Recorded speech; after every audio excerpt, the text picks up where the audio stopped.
basically the fundamental issue, the thing that's driving this set of reflections, is that I have noticed an increasing parting of the ways between myself and what I perceive to be a critical mass of my friends among the secular left.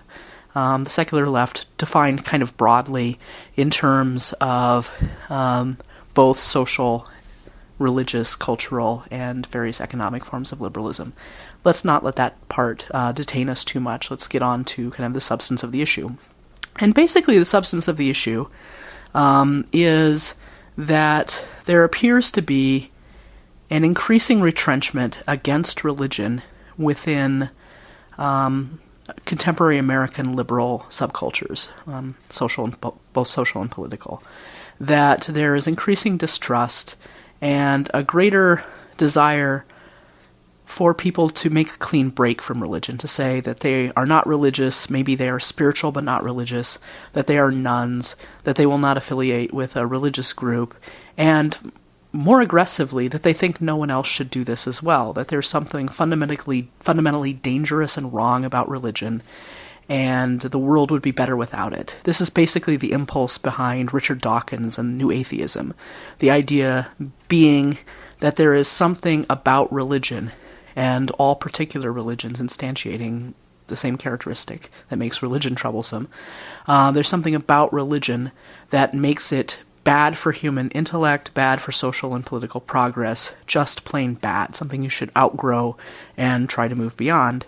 And this is very much the opposite of where my own thoughts and reflections have been moving since approximately my first semester when I was teaching at UNI, teaching a course on Western civilization, beginning at about the time of the French Revolution. The subtitle of the course was something like The Age of Enlightenment, which basically situates that class in exactly the same cultural zeitgeist as where my friends are coming from. It's a period of time in which certain narratives about human progress, the appropriate conditions of human flourishing that I think still are shared largely within liberal subculture, first got their hearing and their first widespread social experimentation in Western society.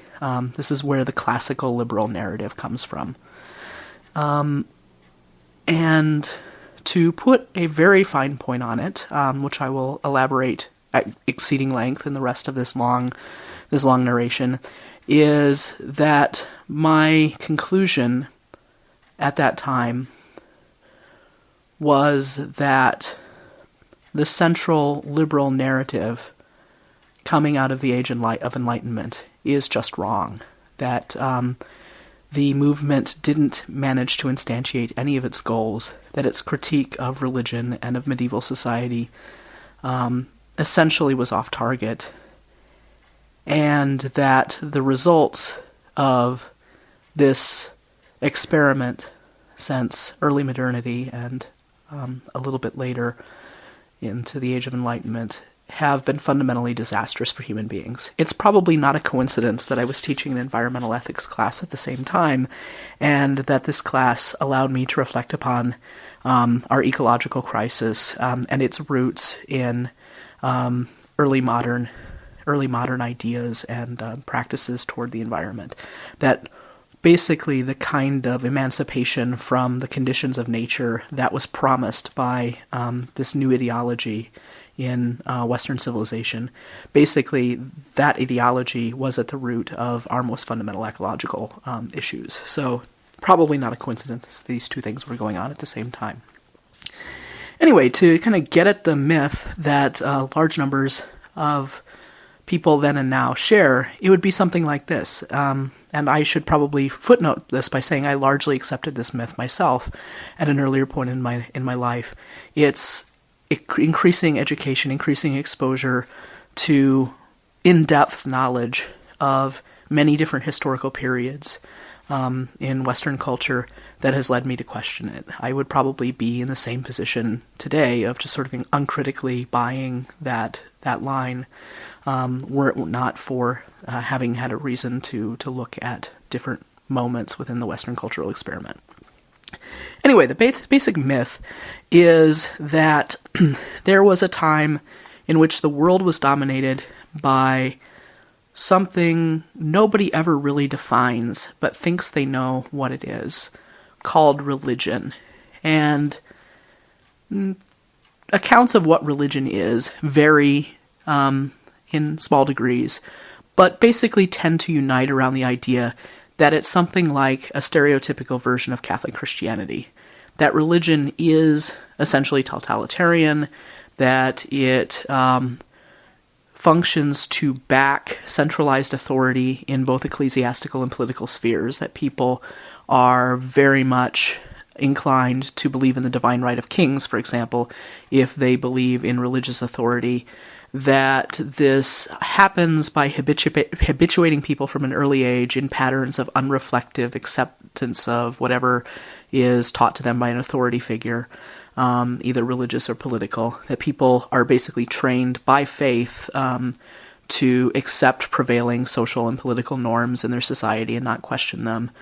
And that the unilateral way to deal with religious diversity and with dissent in pre-modern times before the Enlightenment was to try to coerce people either to convert to your own point of view through threats of violence, torture, inquisitions, or crusades, or else, failing that, to actually exterminate them, to wipe them out if you can't make them belong to your dominant ideology. So basically you had these totalitarian systems called religions running around in various places in the world, habituating people to be the slaves of political and religious leaders through patterns of socially reinforced obedience. And all of it was sort of borne up on superstitions and myths that couldn't be proven by the scientific method, and served to intellectually restrict the development of science, of the human intellect, so that people would get stuck at whatever level of technological advancement their society had reached at the time in which religion first got a major stronghold there. And the idea is that, like, the early scientists, the early people developing human knowledge, were in some sense always the enemies of the church, and that they couldn't really get a place for themselves until the influence of religion on society had begun to decrease in some way. That you really need to weaken religion in a society before it can move on and advance scientifically, technologically, and in various other ways. Right? That's basically the core myth. That's what animates people largely in their criticism of religion. And basically the problem with this assessment is, well, there's so many of them, that it relies upon,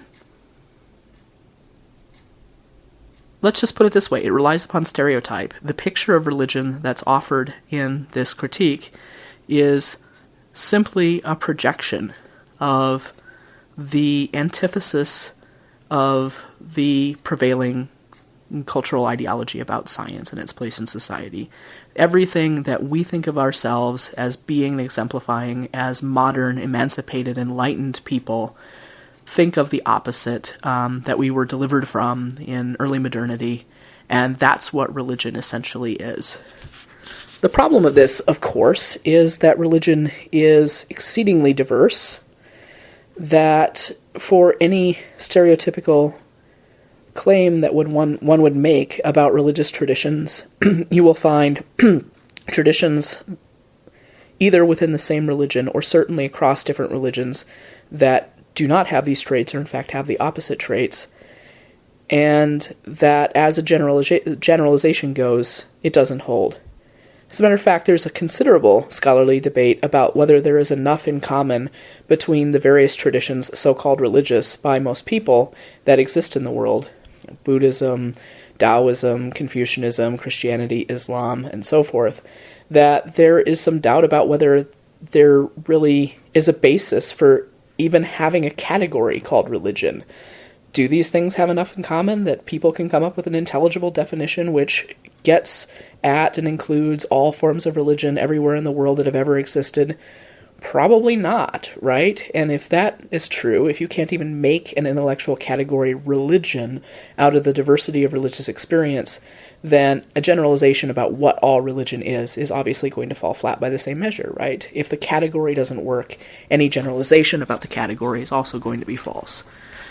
You can do the same thing with any of the particular traditions that people call religious.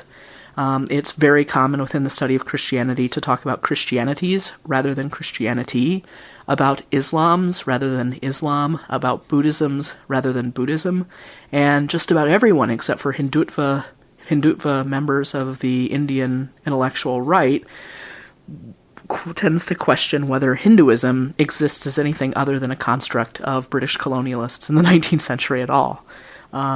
It's really one of the clearest cases one can find of the concept of religion being imported from the outside and imposed upon people who wouldn't have used a category like that to describe themselves, nor have put the people that we all identify as Hindus now into the same religious grouping. That simply wouldn't have happened until the British colonial project invented the category of Hinduism, and the prevailing force of Western education pressured people elsewhere in the world to buy into Western intellectual paradigms. So, couple that, is there a coherent category of religion, and do any of these religions have any integrity as a united thing, all of the members of which share the same characteristics and work on the same page? If you deny or even doubt the cogency of those things, generalizations about religion are obviously going to fall relatively flat. Right. That's kind of the abstract level of this. Kind of at the level of particular historical moments, one of the things I began to discover while I was doing my dissertation research, trying to tease out where the concept of religion and religions came from in early modernity, that's very definitely where those concepts got off the ground, is that a lot of the picture about what Christianity is and what the various religions are in early modernity that we inherit in this society are also very, very wrong. If you look at Christianity before the early modern period, I suspect, given our prevailing mythic narrative of progress, what you expect to find is that it was more uniform when it was more universal in Western society, that it was more powerful, more totalitarian, more inclined to crusades and inquisitions and persecution of religious dissent than it came to be later. And actually, when you look at it, if you do the historical study necessary to understand early modern Christianity, what you find is it is actually significantly less so. That the things that we call problematic about religion, that secular ideology says it's improving upon Western culture in order to refute and to go beyond, actually were characteristics of religion after the advent of science and the onset of the Enlightenment within Western society. It's an interesting thing. I don't really have the kind of time necessary to detail all of the reasons why I think this is so, but I think you can probably generate some of them for yourself if you think about it for a little while. What I find to be the case is that early modernity itself is the catalyst moment, is a watershed moment in which all ideologies that people had, be they secular, religious, Christian, Jewish, Islamic, Buddhist, whatever, that modernity itself is a catalyst moment which causes most ideologies to become more all-encompassing, more universal in aspiration, less showing less respect to dissent, in general less tolerant. And the reason why that's so and why that's happened, I think can be tied to one very particular technological advance. The printing press. If you say you're a medieval person, right, you're living in a society before the printing press gets off the ground. Really, your access to centralized authority, whether it be a king, or an emperor, or a pope, some distant centralized political powerhead somewhere else in the world, is really limited by the technology that's available to your society. If you want to check up on what the people in the next village are doing, or the people, goodness gracious, in the opposite county of your large, complicated kingdom are doing, you are limited by word of mouth, the speed of communications, the reliability of scribes, and other intervening power brokers along the way.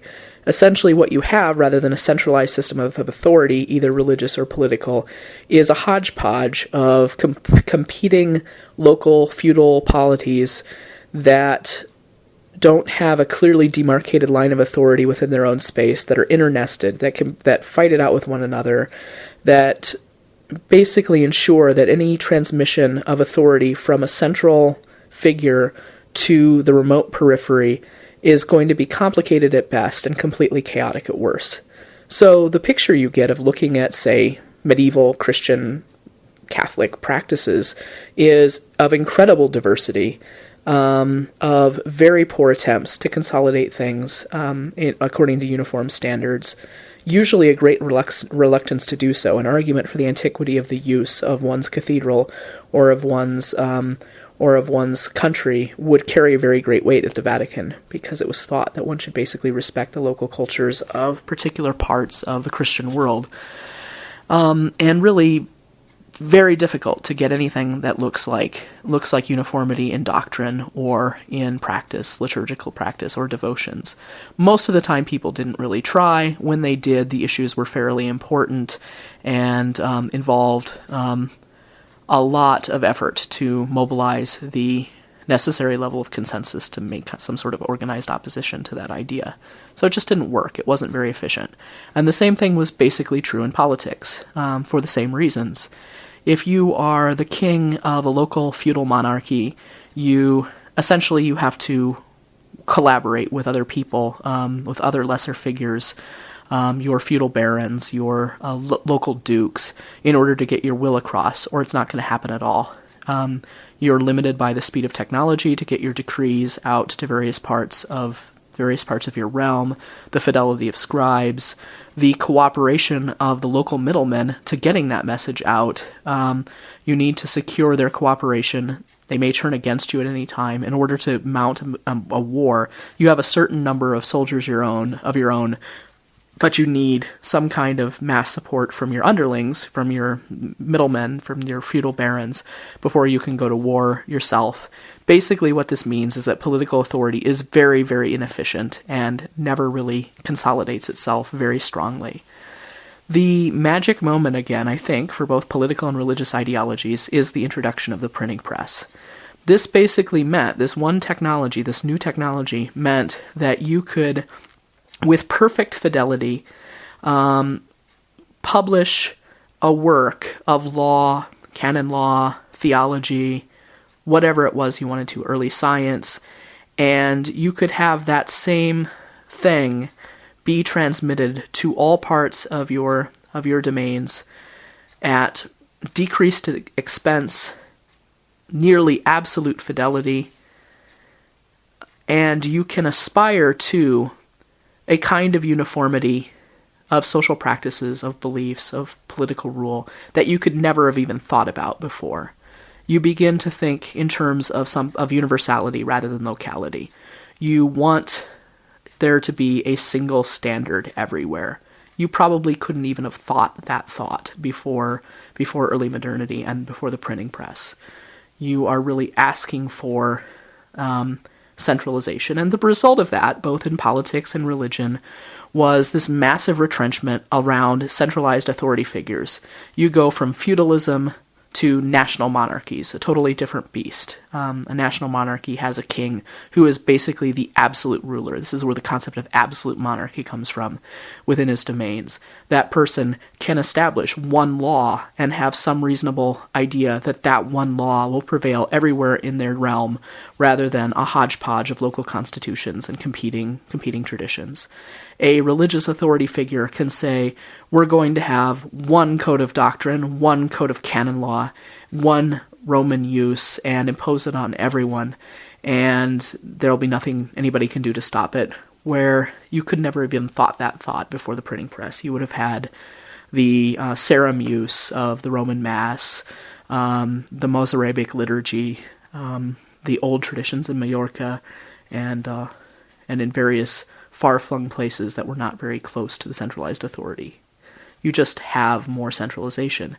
And this was characteristic of political ideologies, of religious ideologies, of basically the whole shebang. Science itself, it was a universalizing discourse, a discourse where you basically rested upon an implicit faith that there was a single order to the universe, and that you could discover that rationally, and you could then publish the results. They would be the same everywhere. You could get people to buy on to the ideology, and you could basically educate people into a same way of viewing the world, a same way of organizing society. It's the same impulse in a different area. Basically, the impulse of early modernity is to, if you want to put it positively, universalism. If you want to put it negatively, toward totalitarianism. All ideologies, basically, take this dramatic move toward centralization and toward greater and greater authority for the figure occupying the central status. And what you get in early modernity, when you have wars between competing ideological factions, is a kind of a war of all against all that is more brutal than any war could have been, because all of the different players, the Protestants, the Catholics, early secular nationalisms, all are claiming to have this total ideology that needs to prevail everywhere, and they have this desire to impose it through any means possible. Because of this universalizing impulse, because of this idea that there should be one standard, any kind of dissent from that standard, be it from other religious groups or from other polities, enforces a need to go out and fight it out till one of them wins and can lay down the law for the rest of Europe. So, in the Age of Enlightenment, all of the secular nationalisms end up conscripting troops and fighting total wars of much greater violence and barbarity and systematic destruction than any war in the Middle Ages had ever been fought. The wars between the religious groups, the war of religion between the Protestants and the Catholics, went on the way it did, not because of medieval ideas about Christianity, but because of the early modern impulse to totalize. Each one of them felt the need to capitalize upon this moment of centralization and exclude the other perspective, and so forth and so on. This is just characteristic of modernity. So the net result, really, when you look at it, is of a world grown intellectually smaller, with a much stronger urge towards conformity, backed up by violence, that's working itself out in pretty much every sphere of society. And it only gets worse the longer you go into this development. You have increasingly universal ideologies. You have increasingly instantaneous technology that can get the will of a centralized authority figure out to the periphery and the fringes immediately. You have much more sophisticated regimes of surveillance and the ability to police populations effectively, leading to very little space for dissent to operate, for rival ways of living to have an opportunity to flourish. You end up with a kind of compulsory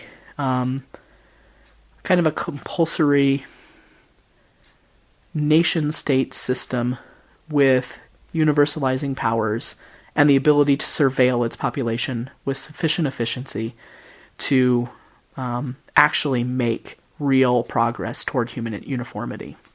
And I think one of the more interesting places where that plays out is in contemporary attitudes toward the jihadis, honestly, because they're one of the holdouts in contemporary Western society. They don't feel as if the result of the European Enlightenment project and the colonial period in European civilization, which is a global capitalist order with large hegemons like the Soviet Union back in its day, or the United States now, can more or less unilaterally impose its will on the rest of society, tell people in various countries that they are somehow defective if they have a form of social organization that's significantly different from ours.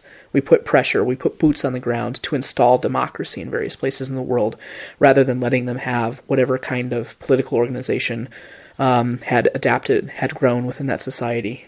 I digress a little bit, but you get the idea, right? You get the idea that we've managed to impose a globalized world order, largely policed by the United States and other major powers, where everybody's participating in the same central paradigm. It's a paradigm based upon the free, unfettered operation of a capitalist economy, of a discourse of human rights and of democracy. We basically want all of the different states in the system and the players at a smaller level of the same, the lesser players, to basically play by the same playbook. We want them to all buy on to this basic way of organizing the world. And when somebody's enough of a problem to that, if they're able to opt their country out of the free exchange of capital, or if they say they want to have a theocracy rather than a democracy, or if they say they want to have a socialist state, the usual outcome of this since about the 19th century has been boots on the ground, or gunboat diplomacy. It's been the application of force by the dominant powers within that paradigm to go open up those markets to the prevailing model through the end of a gun, basically. And a number of people in the Islamic world are very suspicious of that. They haven't been the beneficiaries of this system. Basically, the system has been worked to the sole advantage of major Western powers and the impoverishment of most of the rest of the world through the extraction of resources in the third world going to capitalists in the first world. Anyone outside of that system basically has some reason to be cynical about it, and the Islamic players also have either the disadvantage of or the benefit, depending upon how you look at it, of a living memory of a way of organizing their societies that presents an alternative. They can imagine things like Sharia law as an alternative to capitalism. They can imagine things like the Islamic economy in which usury is absolutely forbidden. There are no loans. They can imagine that as an alternative to capitalism, and banks can basically be philanthropic exercises rather than be for-profit ways of funding venture capital. There's an alternative, basically. They realize it, and then they have religion as a potential ideology to fight back against that order and justify anything that they wish to do in order to basically fight this global phenomenon that's not benefiting them. They are basically kind of the gadfly, the problem, the holdout culture, which is willing to basically go to war to opt out of the rest of the mainstream system. Anyway, so the net result of that, of course, is for people who largely buy into the secular left narrative of progress, of going beyond religion to a more scientific society, a more egalitarian society where we have democracy and everything's going to get better and better forever, amen. The net result of that is to really wish to completely eradicate that kind of ideology. I can't imagine the circumstances in which the majority of secular leftists would not support a war to overcome Islam in various parts of the world. They're as bad as secular rightists, really. And it has led, in part, to a gradual discrediting of religion, I think, as more and more people think of religion as being essentially like the sects of Islam that are the most motivated to opt out of the Western model of governance and of societal organization.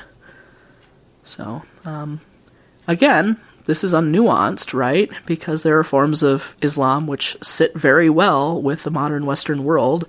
There are forms of non-modern, but at least very traditional Islam, such as in South Asia, that are pretty much entirely pluralist and not obsessed with religious boundaries and perfectly capable of running a multicultural society. Think of the Mughals in India as the first effective state since Ashoka, basically, in India.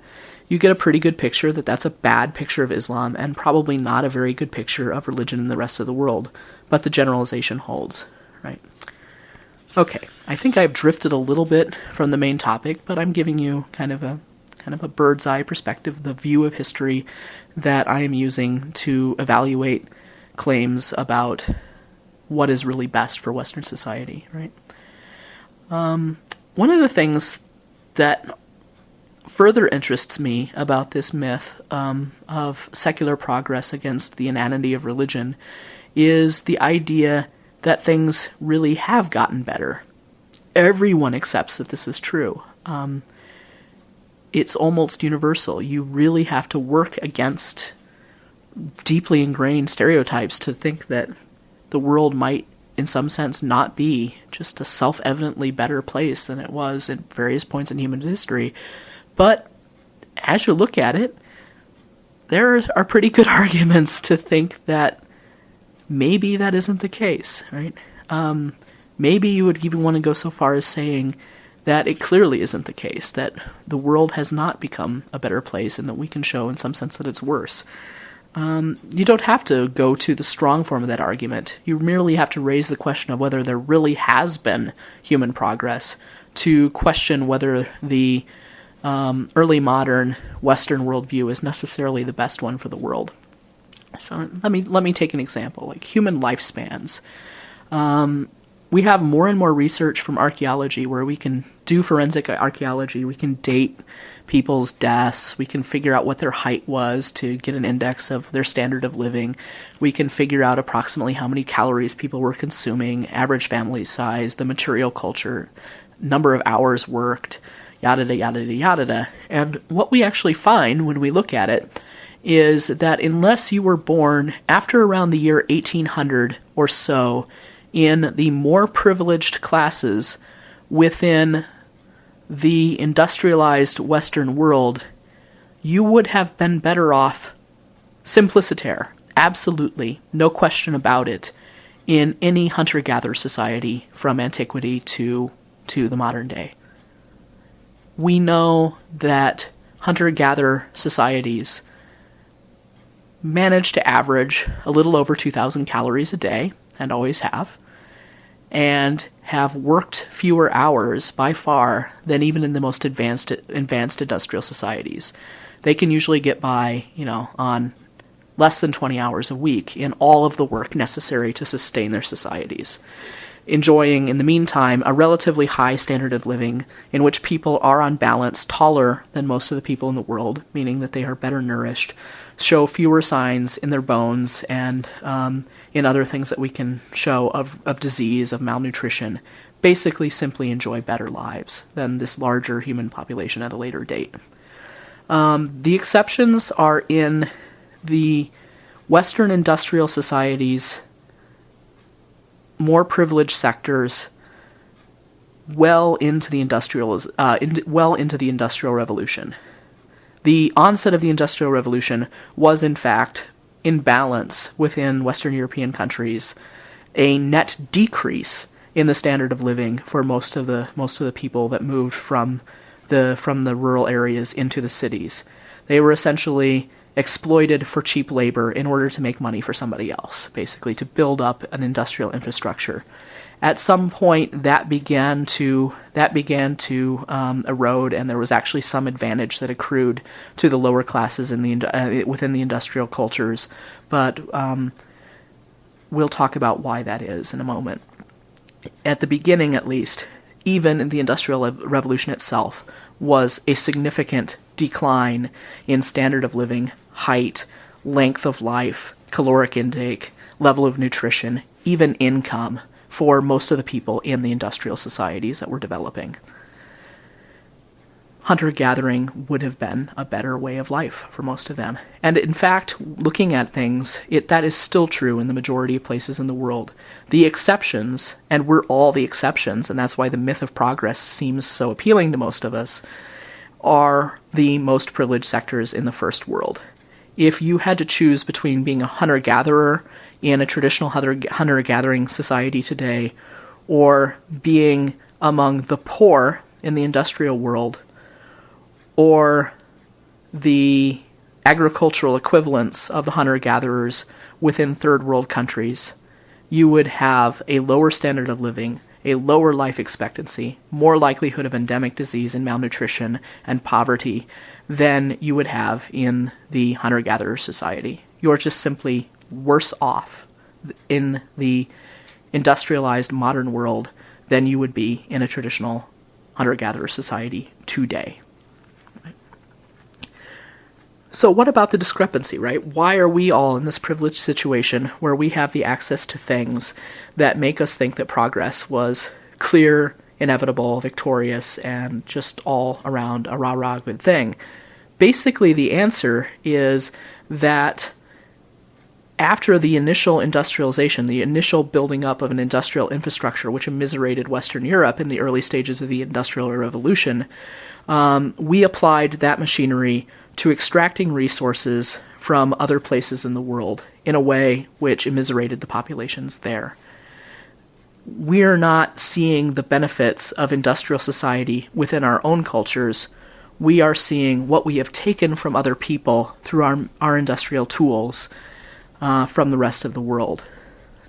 Think of the Industrial Revolution not as a net increase of human progress or of human prosperity, but as allowing some people who have this power, some people who have the access to the machines and the technologies, to exploit people elsewhere in the world for their own gain.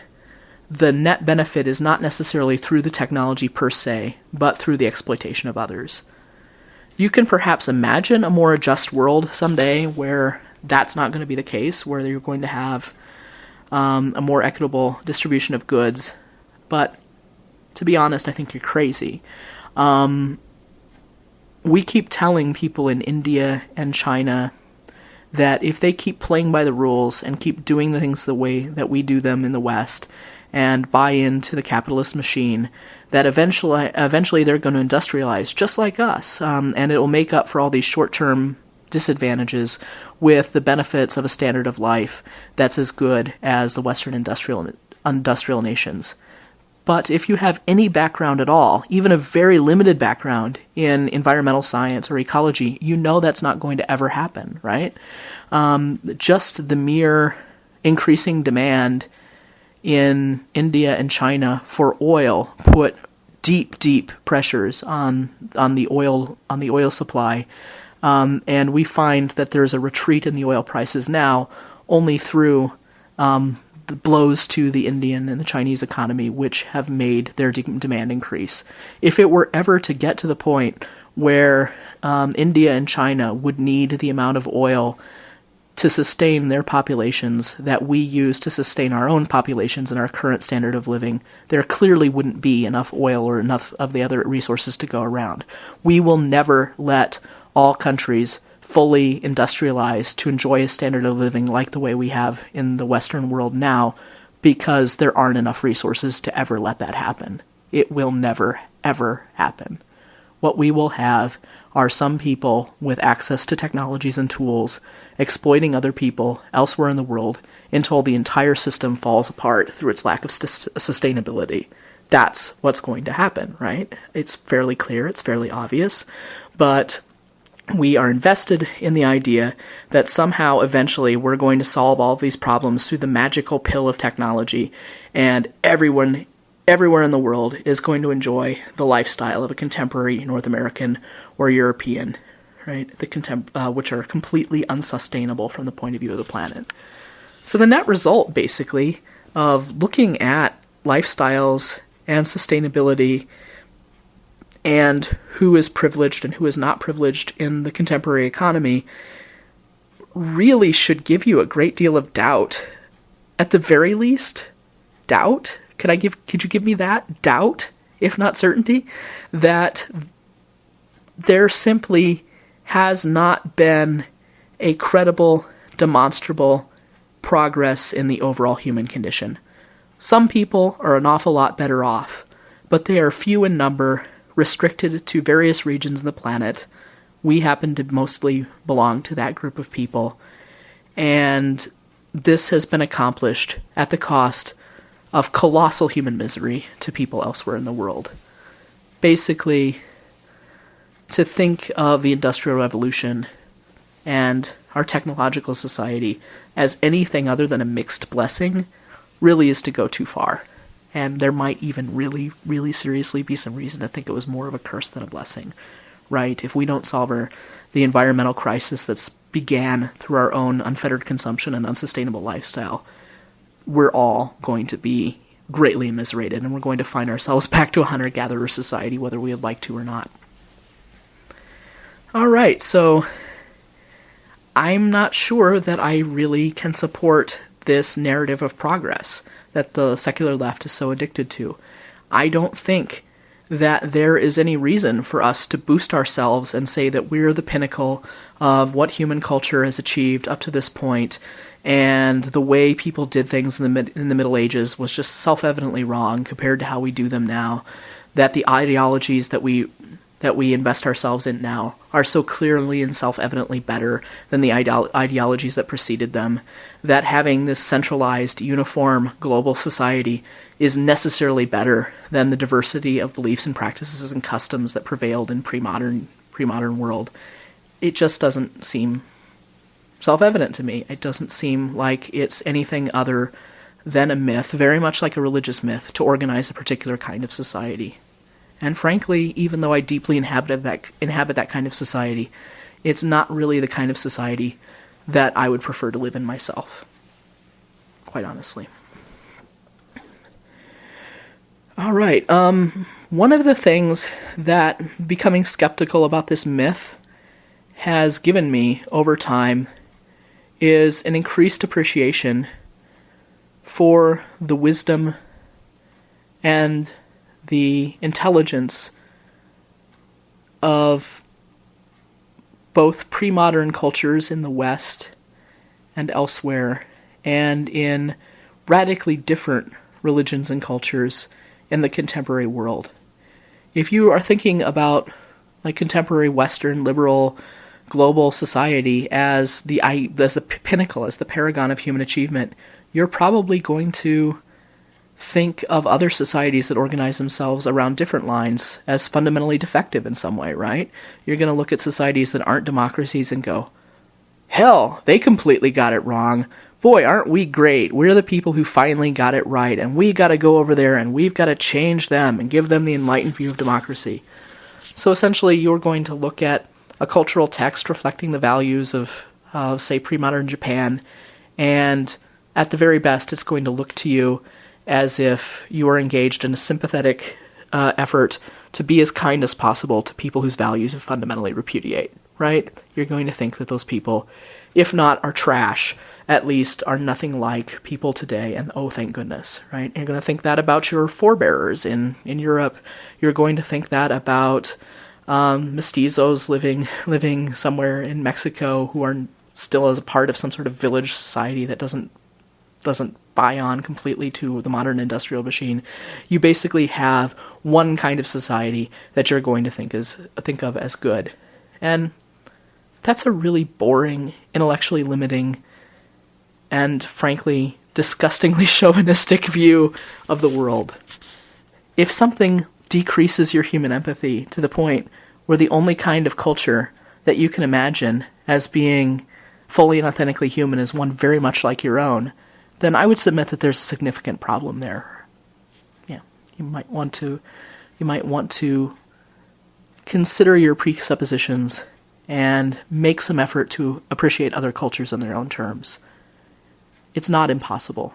Even in this very globalized world, you can go somewhere else. You can see the chaos that is modern India, even at its current degree of modernization and integration in the global economy. Even there, you see more than hints, like genuine survivals of alternative ways of organizing society that are better in some ways, worse in some ways. Just like any other society, better in some ways, worse in some ways.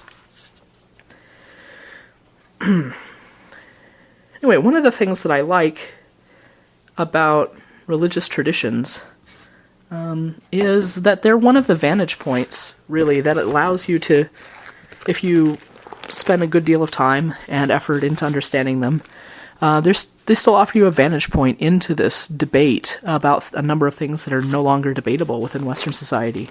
For example, like if you go to the early part of the Bible and you read, say, the Cain and Abel story in the book of Genesis, or if you read texts which are identified as belonging to the antimonarchical tradition within First Samuel, and I think to a lesser account in Kings, then you see that, like from the very beginning, that there was question about the value of moving away from a hunter-gatherer society to what we would consider as progress, to a more settled form of civilization.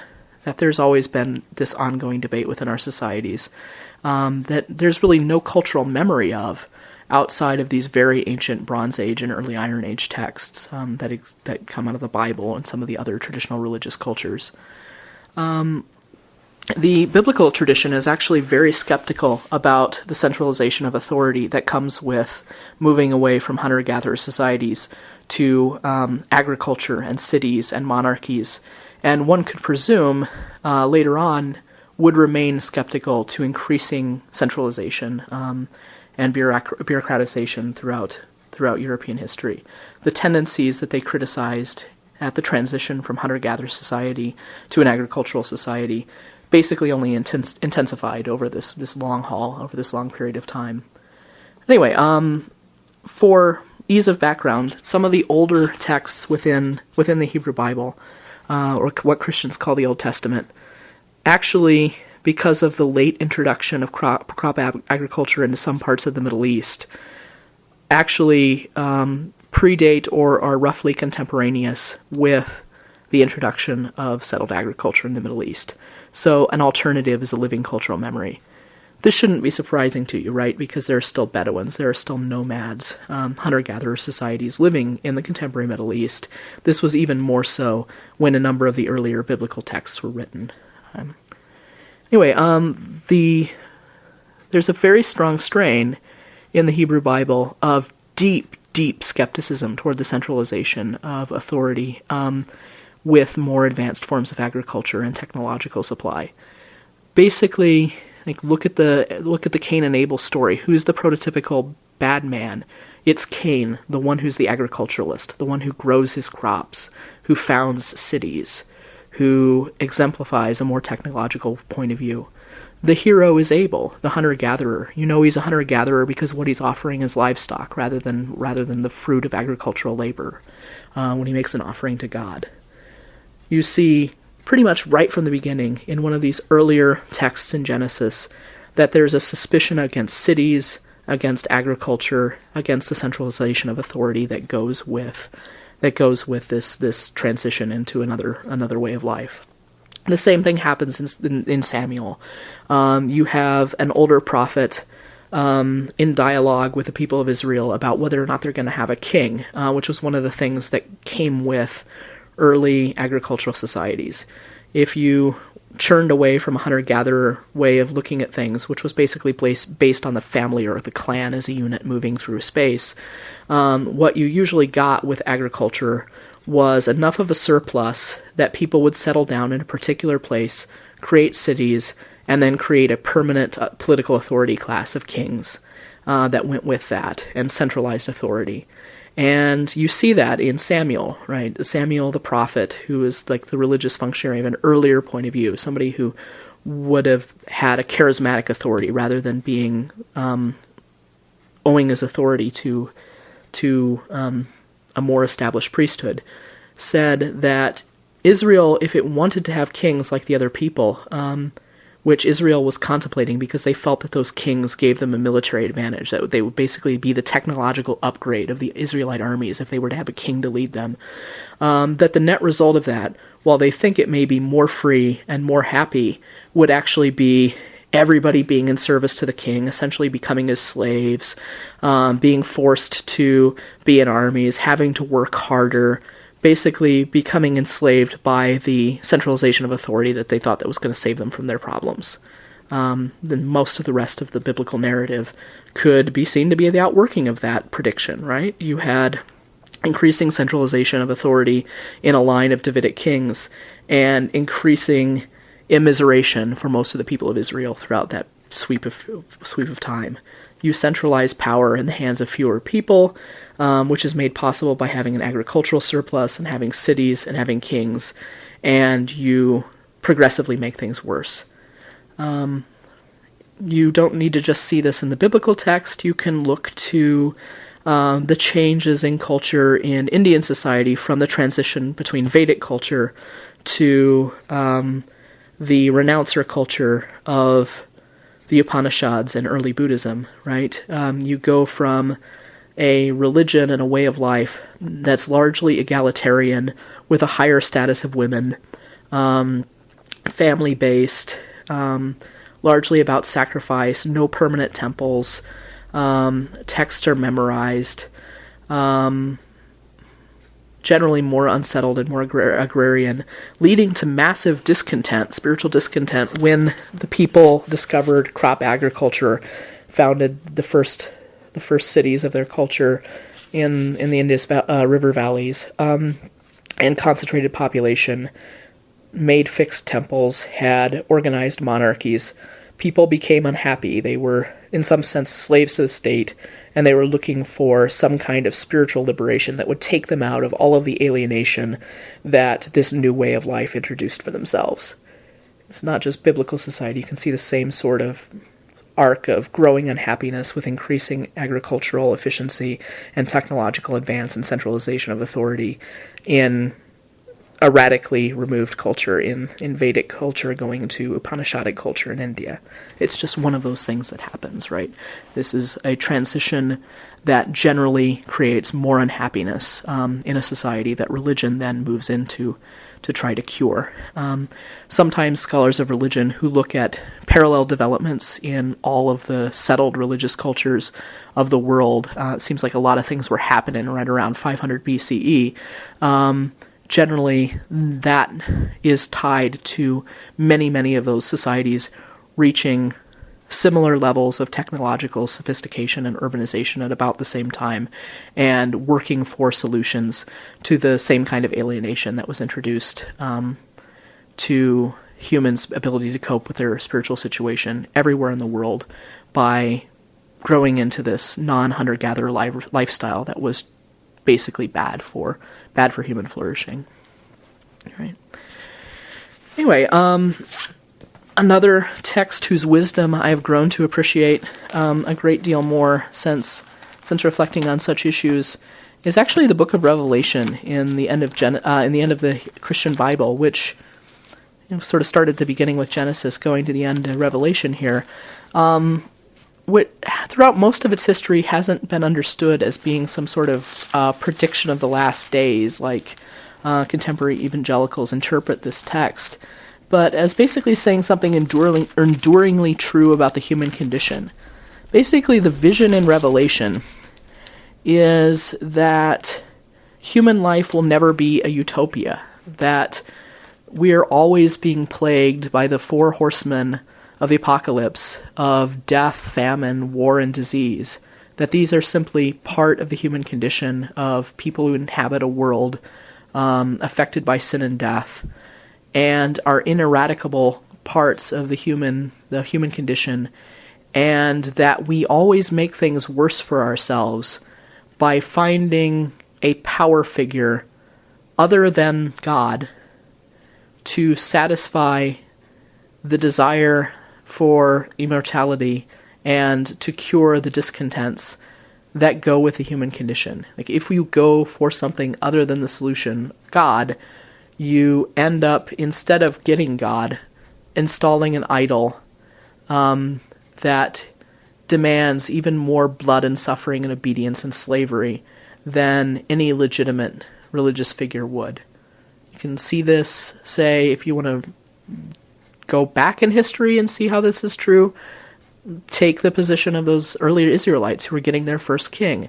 They thought they were going to conquer their vulnerability to war and death against their Canaanite neighbors by instilling a king who would be able to mobilize the people in a much more efficient way so that they would be able to be a more credible military threat against the Canaanites and defend and possess their own property and life. But in fact became enslaved by that and only waged more and more bloody wars. Had they not had the idol of the power of the king, and followed the biblical God instead, they would have been happier. Move forward to history. Let's go to the French Revolution or so.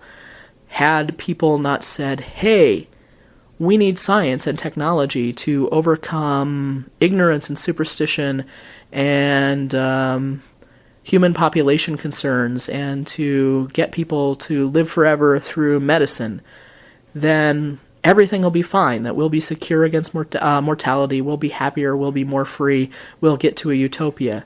When actually that ideology of progress became something that enslaved us all. It became a totalitarian ideology demanding absolute conformity, where we will simply bulldoze and kill any group of people anywhere in the world that presents a credible resistance to that narrative.